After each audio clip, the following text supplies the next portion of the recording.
प्रिय दर्शकों, आपका प्यार हमेशा हमारे साथ ऐसा ही बनाए रखे। और वीडियो शुरू करने से पहले सच्चे दिल से कमेंट में जय श्री कृष्ण जरूर लिखे। गीता में श्री कृष्ण कहते हैं, जो मनुष्य अपने कर्म को समझेगा उस मनुष्य को कभी दुख का सामना नहीं करना पड़ेगा। दर्शकों, आज हम कर्म पर गीता में क्या कहा है इस विषय पर बात करेंगे। जिस इंसान को ये बातें समझ में आ जाएगी, समझ लेना उस मनुष्य को गीता समझ में आ गई। तो दर्शकों, वीडियो को ध्यान से और अंत तक जरूर सुने। इस वीडियो को हेडफोन लगाकर सुनोगे तो बहुत ही अच्छी बात है। भगवत गीता में श्री कृष्ण कहते हैं, हे अर्जुन, फल की इच्छा छोड़ कर्म पर ध्यान दे। गीता में श्री कृष्ण ने कहा है कि मनुष्य को फल की इच्छा छोड़कर कर्म पर ध्यान देना चाहिए। मनुष्य जैसा कर्म करता है उसे फल भी उसी के अनुरूप मिलता है। इसलिए व्यक्ति को अच्छे कर्म करते रहना चाहिए। अच्छे कर्म का नतीजा अच्छा और बुरे कर्म का नतीजा बुरा ही होता है। लेकिन हर बार अच्छे कर्म का अच्छा परिणाम और बुरे कर्म का बुरा परिणाम मिले ये जरूरी नहीं होता, क्योंकि कर्मफल पाप और पुण्य के हिसाब से तय होता है। अगर पुण्य की अधिकता है तो बुरे कर्मों का फल तत्काल नहीं मिलेगा। जब पाप और पुण्य बराबर हो जाते हैं तभी अच्छे व बुरे कर्मों का फल तुरंत मिलता है। इसीलिए कहा जाता है कि भगवान के घर पे देर है लेकिन अंधेर नहीं है, क्योंकि ऊपर वाला तुरंत न्याय नहीं करता, वो व्यक्ति के पाप पुण्य के हिसाब से न्याय करता है। अगर आपके पाप ज्यादा है तो पुण्य करने पर भी आपके साथ बुरा हो सकता है। लेकिन इसका मतलब ये नहीं है कि आपने जो पुण्य किया है उसका आपको कभी फल नहीं मिलेगा। फल तो मिलेगा, जरूर मिलेगा, ईश्वरीय विधान से मिलेगा, जिसे हम तो क्या बड़े बड़े महापुरुष भी नहीं समझ पाते, क्योंकि वो भी कर्म के फेर में फंस कर रह जाते हैं। यही कलयुग के कुछ बोंदू को देख लो। जब पुण्यों की अधिकता थी तो गुनाह पे गुनाह करते रहे, फिर भी पुण्यों के दम पर बचते रहे। और जब पुण्य खत्म हो गए और पाप भोगने की बारी आई, तब ना लाखों भक्त काम आए, ना बेशुमार पैसा काम आया। इज्जत भी गई, शान शौकत भी गई और पैसा भी गया, और पूरा परिवार में जेल में चक्की पीस रहा है। सुख दुख का कारण मनुष्य के कर्म ही हैं, ग्रह नहीं। मनुष्य जैसा काम करता है वैसा ही फल पाता है। ऐसा काम जिससे किसी का भला हुआ हो, उसके बदले में ईश्वर की व्यवस्था से सुख प्राप्त होता है। और ऐसा काम जिससे किसी का बुरा हुआ हो, उसके बदले में मनुष्य को दुख मिलता है। ईश्वर पूर्ण रूप से न्यायकारी है। वह किसी की सिफारिश नहीं मानता, वह रिश्वत नहीं लेता, उसका कोई एजेंट या पैगंबर या अवतार नहीं है। अच्छे और बुरे दोनों प्रकार के कामों का फल अलग अलग भोगना पड़ता है। वे एक दूसरे को काट कर बराबर नहीं करते। अच्छे और बुरे दोनों प्रकार के कामों का अलग अलग हिसाब रहता है। ऐसा नहीं है कि एक अच्छा काम कर दिया और एक उतना ही बुरा काम कर दिया और वे बराबर होकर कट गए और हमें कोई फल न मिले। दोनों का अलग अलग फल भोगना पड़ता है। अच्छे और बुरे कामों के फलस्वरूप सुख और दुख साथ साथ भी चल सकते हैं। कुछ अच्छे कामों का फल हम भोग रहे हैं, साथ ही कुछ बुरे कार्यों का फल भी भोग रहे हैं। मनुष्य जन्म में किए कामों के अनुसार ही आगे का जन्म मिलता है। अगर बुरे काम की बजाय अच्छे काम ज्यादा हो तो अगला जन्म मनुष्य का ही मिलता है। अगर बुरे काम ज्यादा हो तो अगला जन्म कामों के अनुसार पशु पक्षी कीड़ा मकोड़ा आदि कुछ भी हो सकता है।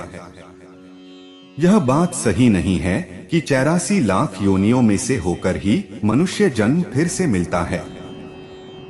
हमारे सामने ऐसे बहुत से उदाहरण हैं जहां बच्चों को अपने पूर्व के जन्म का ज्ञान है और वे पूर्व जन्म में भी मनुष्य योनि में ही थे। भाग्य या प्रारब्ध क्या है? मनुष्य जो भी अच्छा या बुरा काम करता है, उसके बदले में उसके अनुसार उसे जो फल मिलता है वही उसका भाग्य है। इस प्रकार अपना भाग्य मनुष्य खुद बनाता है, कोई और नहीं। कोई भी किसी दूसरे का भाग्य नहीं बना सकता है और ना ही बिगाड़ सकता है।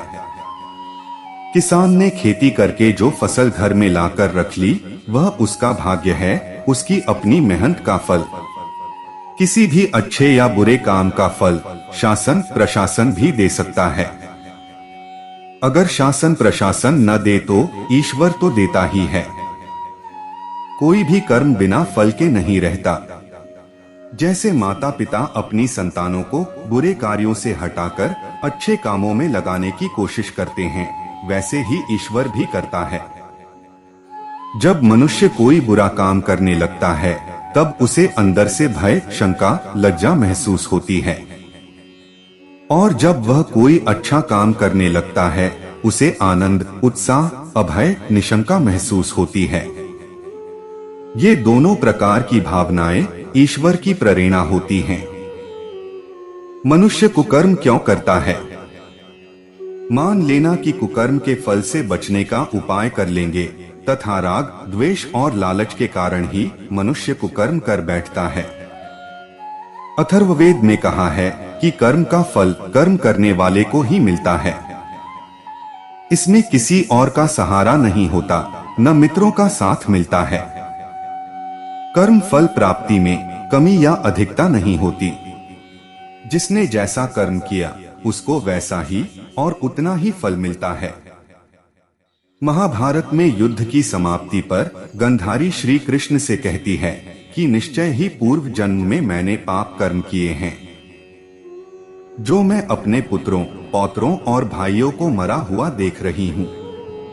महाभारत में ही शांति पर्व में कहा गया है, जैसे बछड़ा हजारों गाय के बीच में अपनी माँ के पास ही जाता है, ऐसे ही कर्म फल कर्म करने वाले के पास ही जाता है।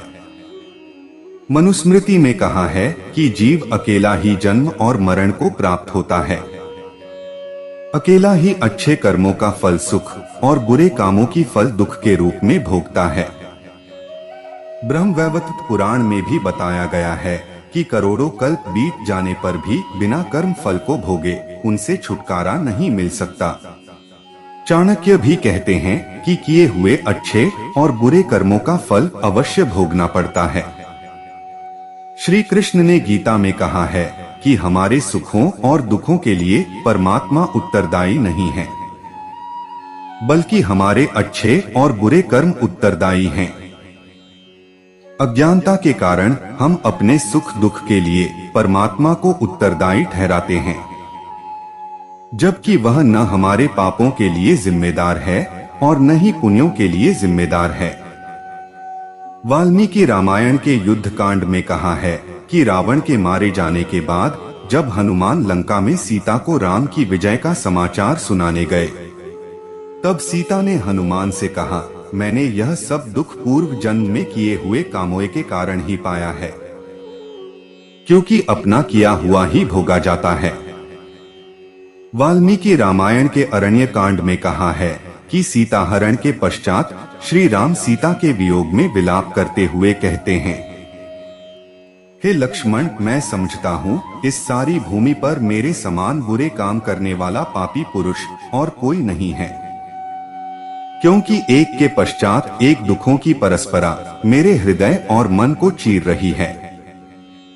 पूर्व जन्म में निश्चय ही मैंने एक के पश्चात एक बहुत से पाप किए हैं। उन्हीं पापों का फल आज मुझे मिल रहा है। राज्य हाथ से छिन गया, अपने लोगों से वियोग हो गया, पिताजी परलोक सिधार गए, माताजी से बिछोड़ा हो गया। इन घटनाओं को याद करके मेरा हृदय शोक से भर जाता है। हे लक्ष्मण, ये सारे दुख इस रमणीक वन में आने पर शांत हो गए थे, परंतु आज सीता के वियोग से वे सभी भूले हुए दुख उसी प्रकार फिर से ताजा हो गए हैं, जैसे लकड़ी डालने से आग जल उठती है। पाप कर्म होने पर उस पर पश्चाताप करके मनुष्य उस पाप भावना से छूट जाता है, फिर वह पाप कर्म नहीं करता। यही पश्चाताप का फल है। जो कर चुका उसका फल तो भोगना ही पड़ेगा। आपने किए हुए कर्म के फल से बचने का शास्त्रों में कहीं कोई उपाय नहीं बताया। पाप का फल अवश्य मिलेगा, यह सोचकर मनुष्य को पाप कर्म नहीं करना चाहिए। कोई लोग पूछते हैं कि कुकर्म से बचने के उपाय क्या है। अपने आप को ईश्वर के साथ जोड़ने से मनुष्य पाप कर्म से बच सकता है। यह जानकर कि ईश्वर हर समय मेरे साथ है, मेरे सभी कामों को देखता है तथा उसके अनुसार मुझे फल भी देता है, तभी मनुष्य दुष्कर्म से बच सकता है। महाभारत में कहा है कि धर्म का सर्वस्व जानना चाहते हो तो सुनो। दूसरों का जो व्यवहार आपको अपने विरुद्ध लगता है, अर्थात दूसरों का जो व्यवहार आपको पसंद नहीं आता, वैसा व्यवहार आप दूसरों के साथ मत करो। जैसे अग्नि अपने पास आई लकड़ी को जला देती है, ऐसे ही वेद का ज्ञान मनुष्य में पाप की भावना को जला देता है। अर्थात वेद के स्वाध्याय से मनुष्य में पाप कर्म करने की भावना समाप्त हो जाती है। यजुर्वेद में बताया है कि जो मनुष्य अपनी आत्मा का हनन करते हैं, अर्थात मन में कुछ और बोलते कुछ और करते कुछ और है, वैसे मनुष्य असुर, दैत्य, राक्षस, पिशाच हैं। वे कभी भी आनंद को प्राप्त नहीं करते। जो आत्मा, मन, वाणी और कर्म से कपट रहित एक सा आचरण करते हैं, वही देवता हैं। वैसा मनुष्य लोक और परलोक में सुख भोगते हैं। सत्य की ही जीत होती है, झूठ की नहीं। सत्य पर चलकर ही मनुष्य देवता बनता है। ऋषि लोग सत्य पर चलकर ही परमात्मा को पाकर आनंद प्राप्त करते हैं। ईश्वर की न्याय व्यवस्था में जो किसी का जितना भला करेगा उसको उतना ही सुख मिलेगा, और जितना किसी का बुरा करेगा उतना ही उसे दुख मिलेगा। इस प्रकार सत्य और पक्षपात रहित न्याय का आचरण तथा परोपकार के कार्य ही सुख रूप फल देने वाले हैं। क्रिया की प्रतिक्रिया का नियम शाश्वत है। इसे सर्वत्र देखा और अनुभव किया जा सकता है। क्रियाओं के जैसे बीज होंगे, वैसे ही फल परिणाम के रूप में सामने आएंगे। गेहूं का बीज गलकर अपने अदृश्य असंख्यों बीज पैदा करता है। आम का बीज गलकर आम ही पैदा करता है। नीम का बीज गलता है तो नीम का वृक्ष ही पैदा करता है। गेहूं के बीज से नीम का वृक्ष आया, ऐसा न तो देखा गया और न ही सुना गया। प्रकृति के उपवन में कर्मफल व्यवस्था के उदाहरण सर्वत्र देखे जाते हैं। दैनंदिन जीवन में भी इसके प्रमाण मिलते हैं। अपवादों को छोड़कर बिना कोई पढ़े विद्वान बन गया हो, ऐसा देखा नहीं जाता। बिना नियमित निर्धारित समय तक अध्ययन किए किसी को विशिष्ट डिग्री मिल गई हो, यह सामान्य क्रम में नहीं होता। डॉक्टर, इंजीनियर, वकील, वैज्ञानिक बनने के लिए नियत समय तक निर्धारित पाठ्यक्रम पढ़ना और उसमें उत्तीर्ण होना पड़ता है। विद्यार्थी को अभीष्ट प्रकार की योग्यता संपादन के लिए पूरे धैर्य का परिचय देना होता है तथा परिश्रम की कीमत चुकानी पड़ती है। जब माली मन चाहे पुष्पों के लिए उनके पौध लगाता, तत्काल बिना किसी प्रकार के प्रतिदान की अपेक्षा किए उन्हें सींचता रहता है, निराई गुड़ाई करता है। किसान भी इसी प्रकार के मनोयोग, धैर्य का परिचय देता है।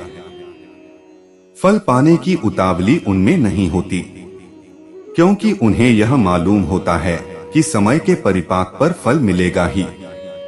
कर्मों का सुनिश्चित फल एक अकाट्य नियम है, जिसे कुछ बातों में स्पष्ट देखा जा सकता है, पर कुछ मानवीय कृत्य ऐसे होते हैं जिनका तत्काल फल नहीं मिलता। भले कर्मों के सुनिश्चित परिणाम होते हुए भी तुरंत मिलते न देखकर कितने ही व्यक्ति उस शाश्वत व्यवस्था पर उंगली उठाते संदेह करते हैं। जिसे कर्मफल सिद्धांत के रूप में जाना जाता है। कितने व्यक्ति तो सृष्टा तथा उसकी नियम व्यवस्था पर भी आशंका व्यक्त करने लगते हैं।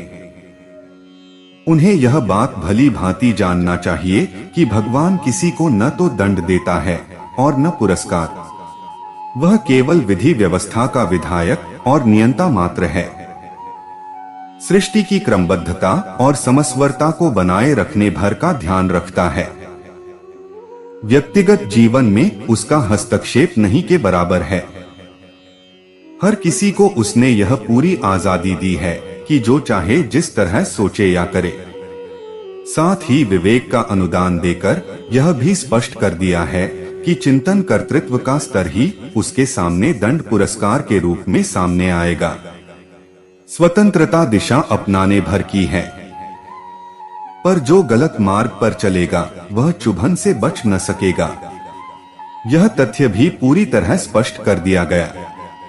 धर्मशास्त्र, तत्वदर्शन और प्रमाण उदाहरणों से भरा इतिहास इसी यथार्थता का पग पग पर प्रतिपादन करते रहे हैं। पापी कर्म करने वाले आप ही अपने को दंड देते हैं और सन्मार्ग पर चलने वाले अपनी गतिविधियों के कारण स्वयं ही पुरस्कृत होते हैं। श्रृंखला अपनी गति से चल रही है। ऐसा हो ही नहीं सकता कि कुमार्ग पर चलने वाला इंसान सुख शांति से रह नहीं सकता और सन्मार्ग अपनाने वालों को दुख दारिद्र्य से ग्रसित होना पड़े। यदि ऐसा होता तो यहाँ उचित अनुचित के बीच कोई भेद ही नहीं रह जाता और कोई कुकर्म से बचने एवं सत्कर्म अपनाने के लिए तैयार ही न होता। अधर्म का तात्कालिक आकर्षण यदि चिरस्थायी लाभ दे सका होता और उसके दुष्परिणामों की कोई आशंका न होती तो कदाचित ही कोई उस कष्ट साध्य प्रतीत होने वाली प्रक्रिया को अपनाता। ईश्वर ने मनुष्य को जितना स्वावलंबी बनाया है उतना ही परावलंबी भी बनाया है। सर्वत्र स्वतंत्र मनुष्य नहीं, ईश्वर ही है। ईश्वर इसलिए स्वतंत्र है कि उसने नियम व्यवस्था बनाई है और उसने सर्वप्रथम अपने को बांधा है। जहां विश्व का कण कण किसी विधान से बंधा है, उसी प्रकार ईश्वर भी मर्यादा पुरुषोत्तम है। मर्यादाएं टूटने न पाएं, उन्हें तोड़ने का कोई दुस्साहस न करे, इसलिए उसने अपने को भी प्रतिबंधित किया है। पात्रता की मर्यादा से अधिक अनुदान किसी को नहीं मिलते। कर्मफल की मर्यादा का उल्लंघन करके वह ना तो किसी को क्षमा प्रदान करता है और ना ही किसी को भक्त अभक्त होने के नाम पर राग द्वेष की नीति अपनाता है। न्याय और निष्पक्षता की रक्षा उसके लिए प्रधान है। बिजली मनुष्य की बहुत सेवा सहायता करती है, पर करती तभी तक है जब तक उसे विधि पूर्वक प्रयुक्त किया जाता है। अविधि पूर्वक व्यवहार करने पर यज्ञाग्नि भी होता को जला सकती है। पखर्च करके बिजली के यंत्रों को सुसज्जा एवं मनोयोग पूर्वक लगाने वाले भी यदि प्रयोगों में प्रमाद बरतें तो वह प्रतिष्ठापित विद्युत यंत्र प्रयोक्ता के प्राण लिए बिना नहीं छोड़ती। ईश्वर को कर्मफल श्रृंखला में अग्नि या विद्युत के समतुल्य माना जाए तो उसमें कुछ भी अत्युक्ति नहीं होगी। कर्मफल तत्काल मिले ऐसी विधि व्यवस्था इस संसार में नहीं है। क्रिया और प्रतिक्रिया के बीच कुछ समय का अंतराल रहता है। बीज बोते ही फल फूलों से लदा वृक्ष सामने प्रस्तुत नहीं होता। गर्भाधारण के अगले क्षण ही जन्म नहीं होता और जन्म के उपरांत तत्काल नवजात शिशु किशोर या प्रौढ़ नहीं बन जाता। अभिभावकों को उसके लिए धैर्य रखना होता है। बीज का फल वृक्ष और गर्भाधान का फल समर्थ संतान होता है।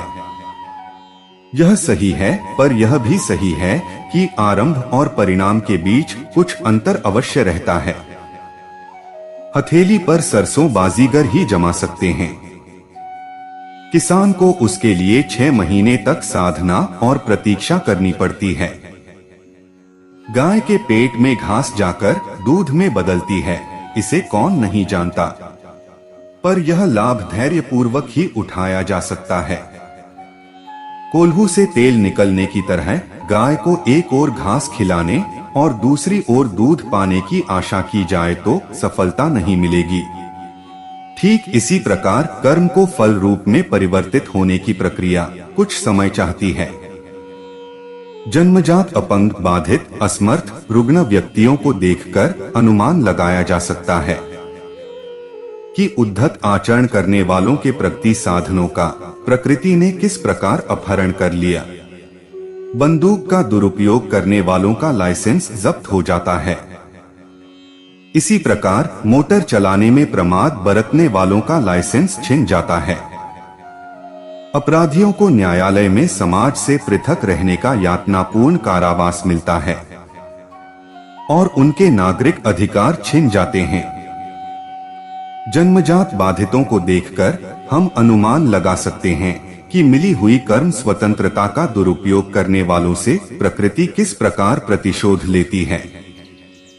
सुविधाजनक प्रगतिशील वातावरण में सुसंस्कारी परिवार में जन्म होना पूर्वकृत सत्कर्मों का फल कहा जा सकता है।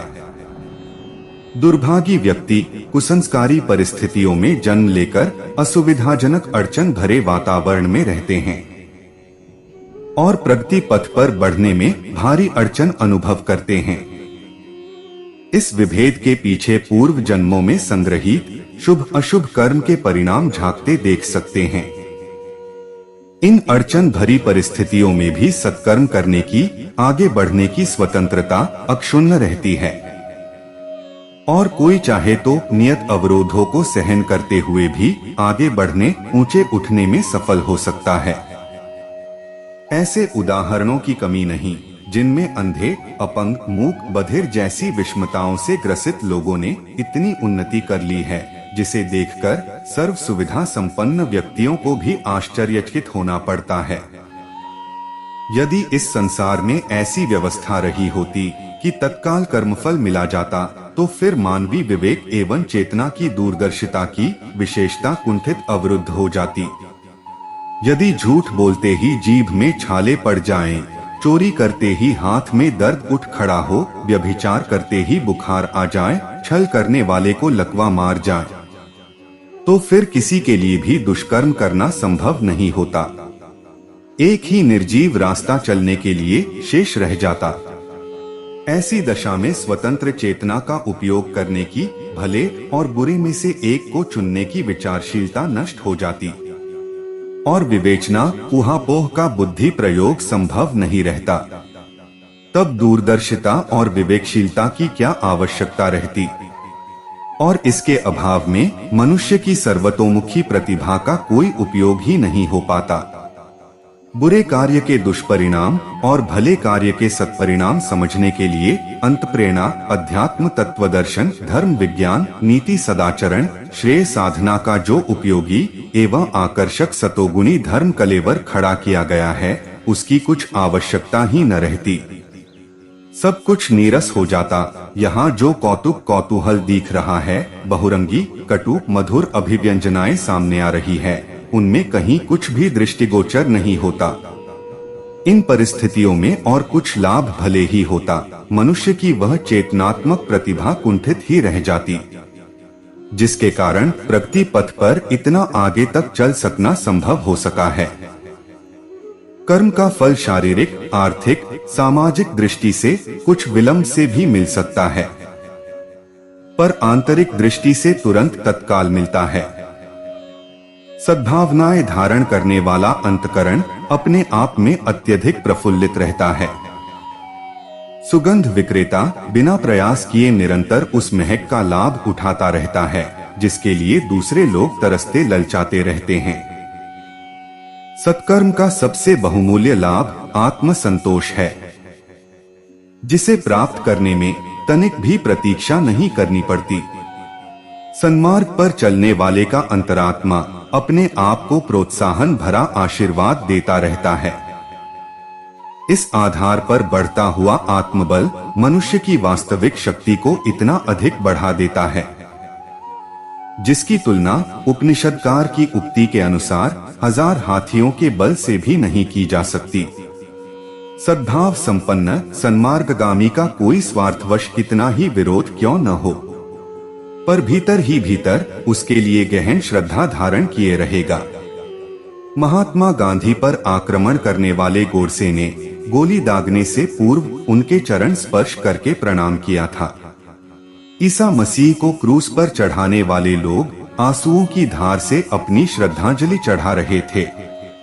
सुकरात को विष पिलाने वाले जल्लाद ने आत्म प्रताड़ना से अपना माथा पीट लिया था। एक पुरानी कहानी है कि एक पंडित जी ने अपनी पत्नी की आदत बना दी थी कि घर में रोटी खाने से पहले कहना है कि विष्णु अर्पण। अगर पानी पीना हो तो पहले कहना है विष्णु अर्पण। उस औरत की इतनी आदत पक्की हो गई कि जो भी काम करती पहले मन में यही कहती विष्णु अर्पण, फिर वह काम करती। एक दिन उसने घर का कूड़ा इकट्ठा किया और फेंकते हुए कहा विष्णु अर्पण। वही पास से नारद मुनि जा रहे थे। नारद मुनि ने जब यह सुना तो उस औरत को थप्पड़ मारा कि विष्णु जी को कूड़ा अर्पण कर रही है, फेंक कूड़ा रही है और कह रही है कि विष्णु अर्पण। वह औरत विष्णु जी के प्रेम में रंगी हुई थी। कहने लगी, नारद मुनि, तुमने जो थप्पड़ मारा है वो थप्पड़ भी विष्णु अर्पण। अब नारद जी ने दूसरे गाल पर थप्पड़ मारते हुए कहा कि बेवकूफ औरत, तू थप्पड़ को भी विष्णु अर्पण कह रही है। लेकिन उस औरत ने फिर यही कहा, आपका मारा यह थप्पड़ भी विष्णु अर्पण। जब नारद मुनि विष्णुपुरी में गए तो क्या देखते हैं कि विष्णु जी के दोनों गालों पर उंगलियों के निशान बने हुए थे। नारद पूछने लगे कि हे भगवान, यह क्या हो गया है? आपके के चेहरे पर यह निशान कैसे पड़े? तब विष्णु जी कहने लगे कि हे नारद मुनि, थप्पड़ भी तुम्हारे और पूछे भी तू ही। नारद जी कहने लगे कि मैं आपको थप्पड़ कैसे मार सकता हूँ? विष्णु जी कहने लगे, नारद मुनि, जिस औरत ने कूड़ा फेंकते हुए यह कहा था कि विष्णु अर्पण और तूने उसको थप्पड़ मारा था, तो वह थप्पड़ सीधे मेरे को ही लगा था, क्योंकि वह मुझे अर्पण था। जब आप कर्म करते समय कर्ता का भाव निकाल लेते हैं और अपने हर काम में मैं, मेरी, मेरा की भावना हटाकर अपने इष्ट या सतगुरु को आगे रखते हैं, तो कर्मों का बोझ भी नहीं बढ़ता और वो काम आपसे भी अच्छे तरीके से होता है। एक सेठ जी बहुत ही दयालु थे। धर्म कर्म में यकीन करते थे। उनके पास जो भी व्यक्ति उधार मांगने आता वे उसे मना नहीं करते थे। सेठ जी मुनीम को बुलाते और जो उधार मांगने वाला व्यक्ति होता उससे पूछते कि भाई, तुम उधार कब लौटाओगे, इस जन्म में या फिर अगले जन्म में? जो लोग ईमानदार होते थे वो कहते, सेठ जी, हम तो इसी जन्म में आपका कर्ज चुकता कर देंगे। और कुछ लोग जो ज्यादा चालक व बेईमान होते थे वे कहते थे, सेठ जी, हम आपका कर्ज अगले जन्म में उतारेंगे। और अपनी चालाकी पर वे मन ही मन खुश होते थे कि क्या मूर्ख सेठ है, अगले जन्म में उधार वापसी की उम्मीद लगाए बैठा है। ऐसे लोग मुनीम से पहले ही कह देते थे कि वो अपना कर्ज अगले जन्म में लौटाएंगे, और मुनीम भी कभी किसी से कुछ पूछता नहीं था। जो जैसा कह देता मुनीम वैसा ही अपने डायरी में लिख लेता। एक दिन एक चोर भी सेठ जी के पास उधार मांगने पहुंचा। उसे भी मालूम था कि सेठ अगले जन्म तक के लिए रकम उधार दे देता है। हालांकि उसका मकसद उधार लेने से अधिक सेठ की तिजोरी को देखना था। चोर ने सेठ से कुछ रुपए उधार मांगे। सेठ ने मुनीम को बुलाकर उधार देने को कहा। मुनीम ने चोर से पूछा, भाई, इस जन्म में लौटाओगे या अगले जन्म में? चोर ने कहा, मुनीम जी, मैं यह रकम अगले जन्म में लौटाऊंगा। मुनीम ने तिजोरी खोलकर पैसे उसे दे दिए। चोर ने भी तिजोरी देख ली और तय कर लिया कि इस मूर्ख सेठ की तिजोरी आज रात में उड़ा दूंगा। वो रात में ही सेठ के घर पहुंच गया और वहीं भैंसों के तबेले में छिपकर सेठ के सोने का इंतजार करने लगा। अचानक चोर ने सुना कि भैंसें आपस में बातें कर रही हैं और वह चोर भैंसों की भाषा ठीक से समझ पा रहा है। एक भैंस ने दूसरी से पूछा, तुम तो आज ही आई हो ना बहन? उस भैंस ने जवाब दिया, हाँ आज ही सेठ के तबेले में आई हूँ। सेठ जी का पिछले जन्म का कर्ज उतारना है और तुम कब से यहाँ हो? उस भैंस ने पलटकर पूछा तो पहले वाली भैंस ने बताया, मुझे तो 3 साल हो गए हैं बहन। मैंने सेठ जी से कर्ज लिया था यह कहकर कि अगले जन्म में लौटाऊंगी। सेठ से उधार लेने के बाद जब मेरी मृत्यु हो गई तो मैं भैंस बन गई और सेठ के तबेले में चली आई। अब दूध देकर उसका कर्ज उतार रही हूँ। जब तक कर्ज की रकम पूरी नहीं हो जाती तब तक यहीं रहना होगा। चोर ने जब उन भैंसों की बातें सुनी तो होश उड़ गए और वहां बंधी भैंसों की ओर देखने लगा। वो समझ गया कि उधार चुकाना ही पड़ता है, चाहे इस जन्म में या फिर अगले जन्म में उसे चुकाना ही होगा। वह उल्टे पांव सेठ के घर की ओर भागा और जो कर्ज उसने लिया था उसे फटाफट मुनीम को लौटाकर रजिस्टर से अपना नाम कटवा लिया। हम सब इस दुनिया में इसलिए आते हैं क्योंकि हमें किसी से लेना होता है तो किसी का देना होता है। इस तरह से प्रत्येक को कुछ न कुछ लेने देने के हिसाब चुकाने होते हैं। इस कर्ज का हिसाब चुकता करने के लिए इस दुनिया में कोई बेटा बनकर आता है तो कोई बेटी बनकर आती है, कोई पिता बनकर आता है तो कोई माँ बनकर आती है, कोई पति बनकर आता है तो कोई पत्नी बनकर आती है, कोई प्रेमी बनकर आता है तो कोई प्रेमिका बनकर आती है, कोई मित्र बनकर आता है तो कोई शत्रु बनकर आता है, कोई पड़ोसी बनकर आता है तो कोई रिश्तेदार बनकर आता है। चाहे दुख हो या सुख, हिसाब तो सबको देना ही पड़ता है। ये प्रकृति का नियम है, इसे कोई बदल नहीं सकता।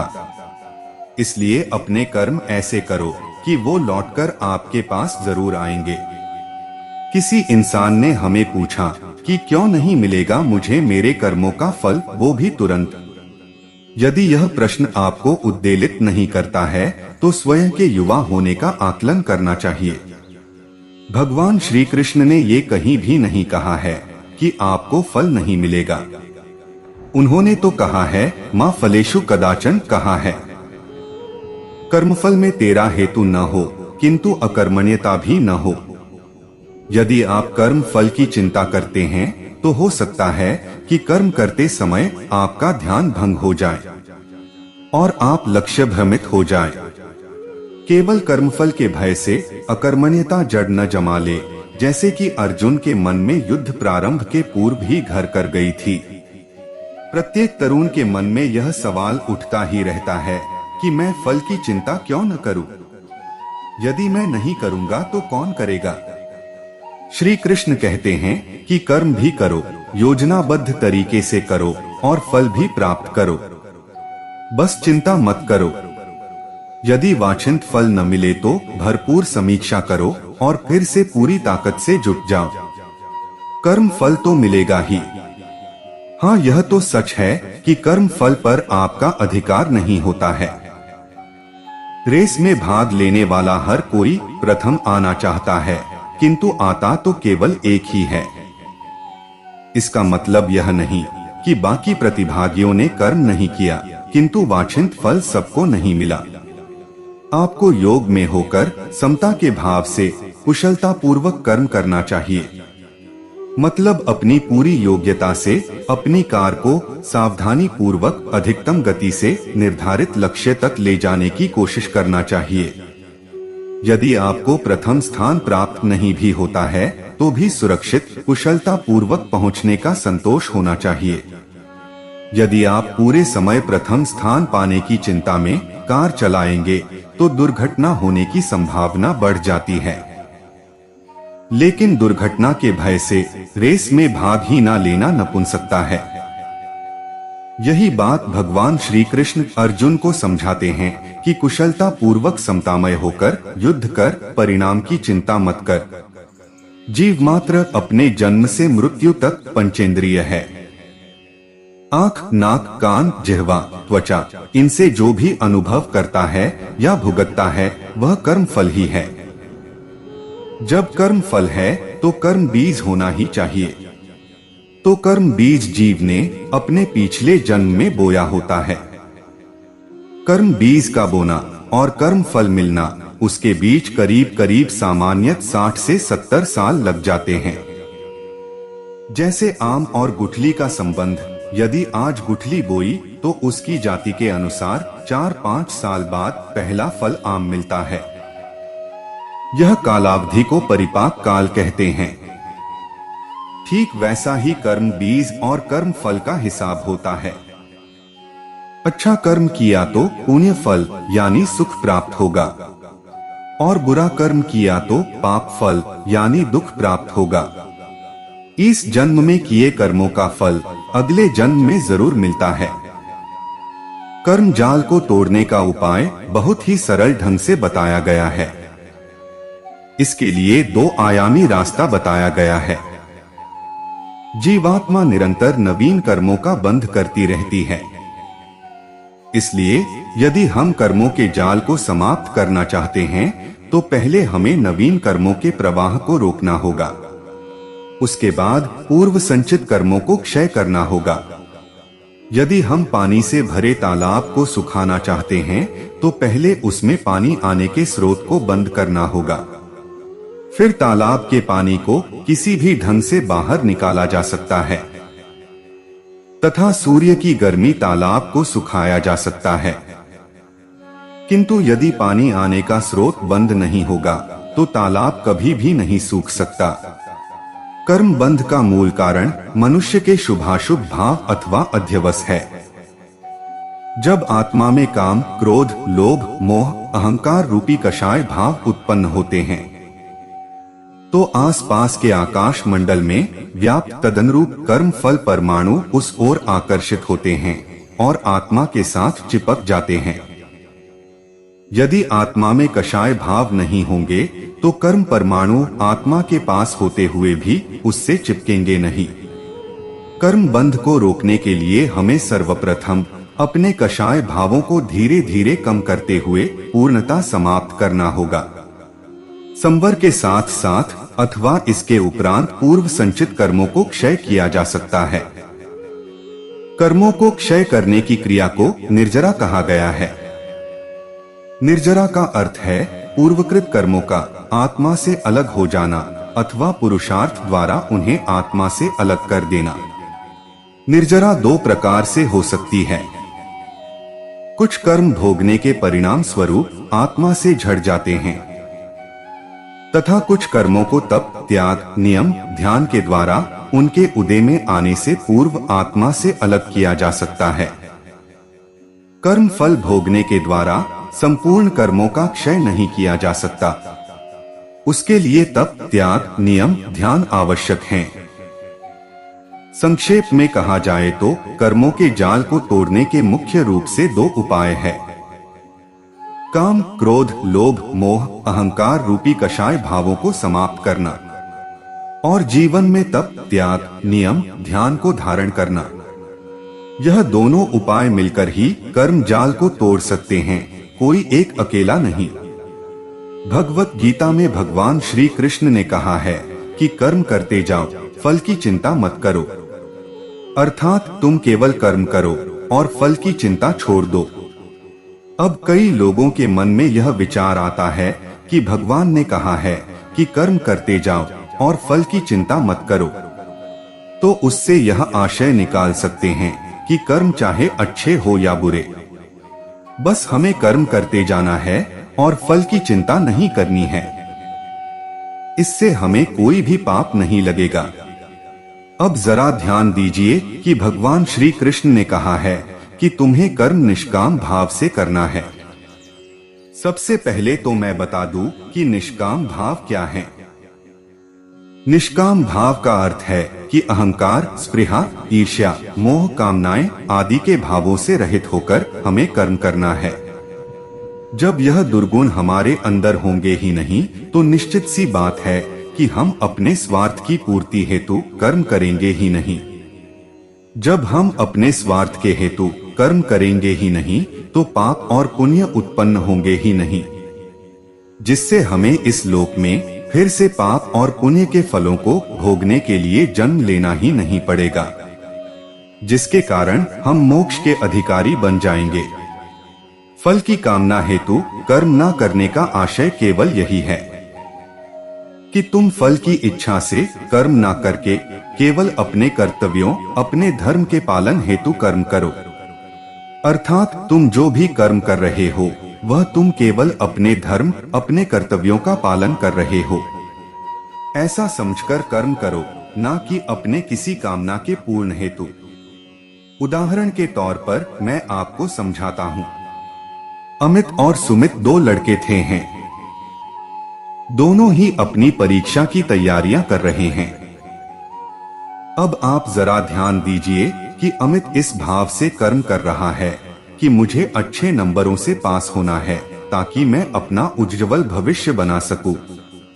और वही अगर मैं सुमित की बात करूं तो वो इस भाव से कर्म कर रहा है कि परीक्षा देना उसका कर्तव्य है, धर्म है, क्योंकि यह कर्म करना उसके जीवन, उसके परिवार के भविष्य हेतु अत्यंत आवश्यक है। बाकी जो परिणाम आए वह उसके लिए सज्ज है। अब दोनों के कर्म आपको एक जैसे लग रहे होंगे कि दोनों में आखिर भिन्नता क्या है, आखिर सब कुछ समान ही तो है। तो अब देखिए, अमित इसलिए कर्म कर रहा है ताकि उसके परिणाम को पा सकें, अर्थात उसके फल को पा सकें, अर्थात वह अपने स्वार्थ हेतु कर्म कर रहा है। वह अपनी कामनाओं, अपनी इच्छाओं के पूर्ति हेतु कर्म कर रहा है। वहीं अगर सुमित की बात करूं तो इसलिए कर्म कर रहा है क्योंकि यह उसके जीवन के लिए अत्यंत महत्वपूर्ण है एवं यह कर्म करना उसके जीवन के लिए, उसके परिवार के लिए अत्यंत आवश्यक है। यह उसका धर्म है कि वह अपने और अपने परिवार के भविष्य को सुरक्षित करे। अब देखिए, आखिरी उसका यह भाव भी है कि उसने फल को नियति पर छोड़ दिया है या फिर ईश्वर पर छोड़ दिया है कि जो भी फल उसे मिलेगा वह उसे स्वीकार कर लेगा, क्योंकि वह जानता है कर्म करना उसके अधिकार में है, फल पाना नहीं। भगवत गीता में कही बातों को समझना आसान नहीं, क्योंकि जीवन दर्शन से संबंधित हर कथन में बहुतम गहराई है। इसको समझने के लिए बहुतम मंथन करना पड़ता है। कर्म करो, फल की इच्छा न करो, एक ऐसा कथन है जो कि 2-3 वर्ष तक मुझे भी विरोधाभासी लगता था। यानी कि जिंदगी के 50 वसंत देखने के बाद भी इस कथन को, इसके गूढ़ रहस्य को समझ नहीं पाया था। गीता में दिए गए ज्ञान को समझने के लिए आत्मचिंतन और मनन की आवश्यकता है, और आत्मचिंतन, आत्ममंथन का विचार आने के लिए बुद्धि का परिपक्व होना जरूरी है। जिंदगी में कुछ बातें अक्ल आने के बाद ही संभव होती हैं। अब एक उदाहरण लीजिए, आप किसी तीसरी कक्षा में पढ़ने वाले विद्यार्थी को साधारण व्यास के फार्मूला समझाने की कोशिश करके देखना। अब तीसरी कक्षा में पढ़ने वाले साधारण विद्यार्थी को आप जटिल इंसान लगेंगे या नहीं? जो बच्चा अभी अंकों, जमा घटा, गुना के सवालों को सुलझाना सीख रहा है, उस विद्यार्थी से साधारण व्यास के कॉन्सेप्ट को समझने की अपेक्षा रखना भी अपने आप में पागलपन ही समझा जाएगा। कसूर आपके जटिल होने का कम और उस विद्यार्थी की बौद्धिक क्षमता कम होने का ज्यादा है, क्योंकि तीसरी कक्षा के बच्चे की बौद्धिक क्षमता साधारण व्यास के फार्मूले या कॉन्सेप्ट समझने में सक्षम नहीं है। इससे साधारण व्यास का कॉन्सेप्ट जटिल नहीं हो जाता। साधारण व्यास का फार्मूला अपनी जगह सही है। बालक की सोच का दायरा सीमित होने के कारण साधारण व्यास समझाने या बताने वाला व्यक्ति सीमित सोच समझ के दायरे वाले को जटिल या अफलातून ही लगेगा। लगभग ऐसी ही बात गीता में वर्णित गूढ़ ज्ञान को समझने की भी है। श्री कृष्ण कहते हैं कि कर्म करो लेकिन फल की अपेक्षा मत करो। यहाँ कर्म करने पर इसलिए जोर है कि कर्म का क्या परिणाम होगा इसे कोई नहीं जानता। किसी आदमी को जब कर्म का परिणाम यानी फल वही मिलता है जिसकी उसे अपेक्षा थी, तो उसे प्रसन्नता होती है और संतोष का एहसास होता है कि चलो मेरा कर्म, मेरी मेहनत बेकार नहीं गई। परंतु जब किसी व्यक्ति को अपने कर्म या अपनी मेहनत से अपनी अपेक्षाओं के अनुरूप परिणाम या फल नहीं मिलता, तो उसे दुख होता है, गुस्सा भी आता है और उसकी अशांति का कारण भी बनता है। वास्तविकता में देखा जाए तो आदमी को इसी कर्म के फल की अपेक्षा से जुड़े दुख, अशांति से बचाने के उद्देश्य से ही श्री कृष्ण ने कर्म पे ध्यान देने और फल की चिंता न करने की सलाह दी थी। सीधी भाषा में कहें तो श्री कृष्ण का जोर मंजिल की चिंता किए बिना यात्रा को पूरे दिल से करने पे है। यात्रा अगर पूरे दिल से की जाए तो मंजिल से कहीं गुना आनंदित कर सकती है। किसी भी कर्म का परिणाम या फल भविष्य में ही हो सकता है। वृक्षों पर या इंसान के जीवन में भी फल तुरंत नहीं लगते।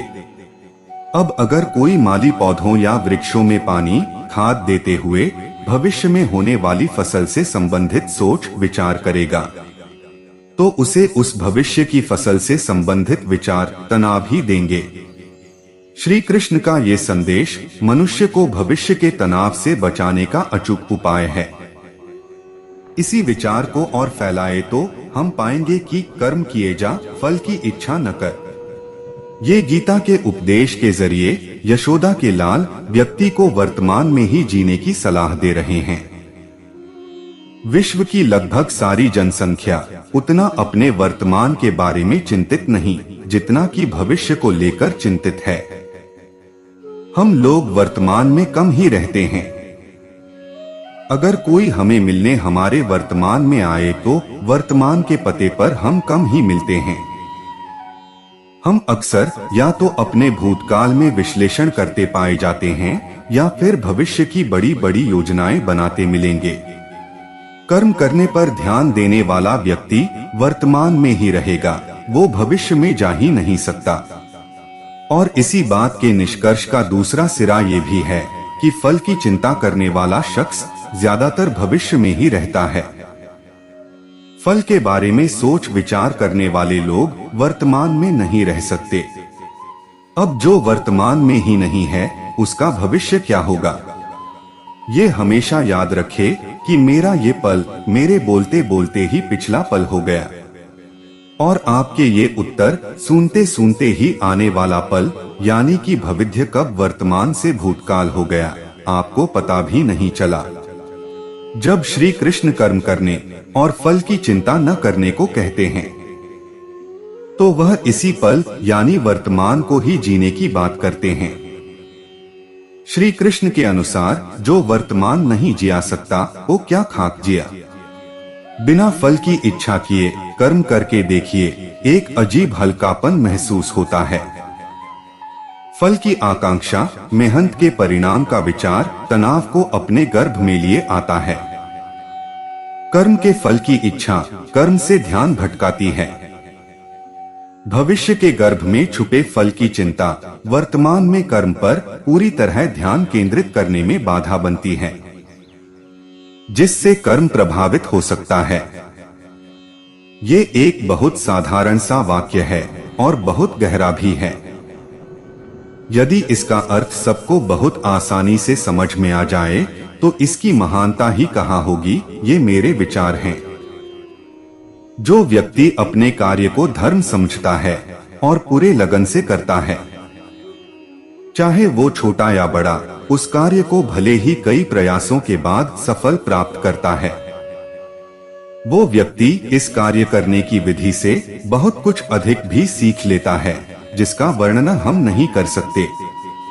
यदि हमें सफलता मिल गई तब हमें खुशी तो होगी, लेकिन हमारे मन में उम्मीद अधिक जाग जाएंगी और मन का रुख उन उम्मीदों के पाने या ना पाने में घूमता रहेगा और अपने लक्ष्य से हट जाएगा। जब तक हम कोशिश कर रहे थे, हमें बस एक ही ध्यान में है, वो है अपने लक्ष्य को प्राप्त करना। जब हम अपने मन को अपने काम पर केंद्रित करके उसके समाधान का आनंद ले रहे थे। याद रहे कि आनंद शब्द बहुत सुंदर है और लोग अनुभव भी करते हैं। ये आनंद इसलिए मिलता है कि हम ध्यान मुद्रा में कार्य कर रहे होते हैं और तब हमें कुछ और नहीं दिखता। क्या ये उस ईश्वर के ध्यान की तरह ही नहीं है जिसको लोग अनुभव करने के लिए पूरा जीवन बिता देते हैं और मिलता भी नहीं है? यदि एक बच्चे को कुछ पढ़ने को कहो तो शायद वो नखरे करेगा, उसे खिलौने की घूस दो तो शायद किताब उठा लेगा, लेकिन दिमाग में तब जाएगा जब वो स्वयं आनंद लेगा। अब यहाँ ये फल जो उम्मीद से जगा है, लालच ही तो है, जो उस आनंद को भूल रहा है जो उसने अनुभव किया है, लेकिन उसको इंद्रियों के सुख की अधिक चिंता है। हमें इंद्रियों के सुख की भी जरूरत है, ये गलत नहीं, लेकिन जब हमारा मन लक्ष्य से हट गया, हमें आनंद भुला दिया, तब हमारे विश्वास में कमी हो जाती है जो शायद खुद को आंकने लगती है। हम यदि उम्मीद करने लगे कि मेरे पास बड़ी कार में हो सकता है, यदि हम उस आनंद रूपी मन से काम करते रहते बिना स्वयं के आगे क्या मालूम वो ईश्वर हमारे सामने ऑडी कार ले आ सकता है। हालांकि ऐसी ऊंची सोच हमें जीवन में जल्दी नहीं मिलती और मेहनत करनी पड़ती है जिसमें ये सोच छिपी होती है। जब हम फल की इच्छा करते हैं, हमें ये जानना चाहिए कि हम अपने मन या भीतर के सुख का बलिदान तो नहीं कर रहे। मोह माया में तो हम पूरा जीवन बिताएंगे, लेकिन जब वो ईश्वर आप ही बिना बुलाए हमारी मदद कर रहा हो, हमें उसे देखने के लिए भीतर की आंखें खोलनी पड़ती है। यदि हम अपनी निजी सुख को औरों के सुख से भी जोड़ें, तब हम शायद स्वार्थ में कमी कर सकते हैं और फल की इच्छा खुद ही खाने की ललक से बचकर और अधिक लोगों के लाभ की सोच में बदलेंगे। इस प्रकार से धीरे धीरे हम अपने मन की दिशा को बदलकर इच्छा कब और कितनी होनी चाहिए उस पे लगन लगा सकते हैं और जिसको अनुभव हमें करना है। आपको क्या लगता है कि जेल में आसाराम भगवान का नाम नहीं लेता होगा? भाई जेल जब तब ध्यान भजन सब करता होगा, घंटों करता होगा, प्रतिदिन करता होगा, लेकिन क्या ईश्वर उसकी सुन रहा है? नहीं सुन रहा है, ना सुनेगा भी नहीं, क्योंकि अब बारी पाप भोगने की है। जब तक आसाराम अपने पापों का पूरा फल नहीं भोग लेगा, जेल में वो चाहे 24 घंटे एक टांग में खड़े होकर तपस्या कर ले, उसका फल उसे नहीं मिलेगा।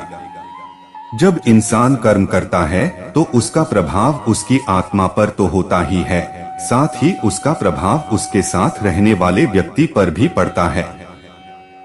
उसका अच्छा कर्म पीढ़ी दर पीढ़ी उसके माध्यम से संसार में बढ़ता जाता है, जो उसके आड़े वक्त में तो कभी आशीर्वाद के रूप में तो कभी अनहोनी टल जाने के बाद उसे महसूस कराया जाता है। हम कह सकते हैं कि कर्म आदमी को महान बनाता है। अच्छे कर्मों का फल भले ही हमें इंद्रिय सुख भोग न प्रदान कर सके, लेकिन आत्म शांति, दैवी अनुकंपा और लोक सम्मान जरूर प्राप्त होता है। ऐसा मेरे परम पूज्य गुरुदेव का कहना है। उन्होंने इसके उदाहरण स्वरूप अपना जीवन प्रस्तुत किया। उनका जीवन अत्यंत साधारण भौतिक सुख सुविधाओं के अभाव में बीता। उन्हें जो पैतृक धन संपदा मिली थी, उसे उन्होंने समाज के हित में लगा दिया, स्वयं कम में गुजारा किया और बाकी सब लोक कल्याण में लगा दिया। अपनी आध्यात्मिक शक्ति को गरीबों व असहायों की परेशानियों को दूर करने में लगाते रहे। न जाने कितनों को पुनर्जीवित किया व उन्हें कुछ वर्षों का समय दिया। मृत्यु तो निश्चित है, लेकिन मृत्यु के समय दुर्गति न हो, इसलिए उन्हें अपने जीवन को फिर से बदलने और संवारने का मौका दिया। उनके सानिध्य के लोगों ने सद्बुद्धि प्राप्त करके सन्मार्ग को अपनाया। किसी भी कर्म के दो फल होते हैं, एक जो तत्काल मिलता है और दूसरा अपने दूरगामी अच्छे या बुरे परिणाम कालांतर में प्रस्तुत करता है। बेईमानी से प्राप्त धन अक्सर तत्काल इंद्रिय सुख अवश्य देता है, लेकिन उस क्षणिक सुख की आदत दिन ब दिन मजबूत होती जाती है। वह संस्कार बनकर अंतकरण में जम जाती है, जो अनेक जन्मों तक नीचे गिराने का काम करती है। इस जीवन में बढ़े चढ़े इंद्रिय भोग शरीर को दुगनी गति से खोखला करते जाते हैं। परिणाम अनेक कष्ट साध्य रोगों और विक्षिप्त मन स्थिति के रूप में सामने आता है। आत्मशांति कम होती जाती है, क्योंकि व्यक्ति बाहर कितने भी तर्क प्रस्तुत कर ले, लेकिन अपनी अंतरात्मा से नहीं भाग सकता। फिर एक दिन अचानक मृत्यु दबे पांव सामने आ खड़ी होती है और बड़े पछतावे, दारुण दुख, भविष्य को दुर्भाग्य में बदलने वाले पाप पुंज के साथ इस शरीर का त्याग होता है। हम बीच में खड़े हैं। यहाँ से जीवन उच्च योनियों में भी जा सकता है और निम्न योनियों में भी। हम क्षणिक सुख चाहते हैं या उज्ज्वल भविष्य। अपने बहुमूल्य जीवन को गरिमापूर्ण बना सकते हैं या उसे नरक में गिरा सकते हैं। यह पूर्णतः हमारे निर्णय पर निर्भर करता है। गायत्री महामंत्र का जप हमें हंस की तरह विवेकशील प्रज्ञावान बनाता है और अपने सच्चे हित के मार्ग पर चलने के लिए प्रेरित करता है। तो दोस्तों, उम्मीद करता हूँ कि आपको वीडियो पसंद आया होगा और आप हमारे चैनल पर नए हो तो वीडियो को लाइक और चैनल को सब्सक्राइब जरूर करें। आपके एक लाइक से ही हमें प्रेरणा मिलती है और हम मोटिवेट होते हैं। धन्यवाद।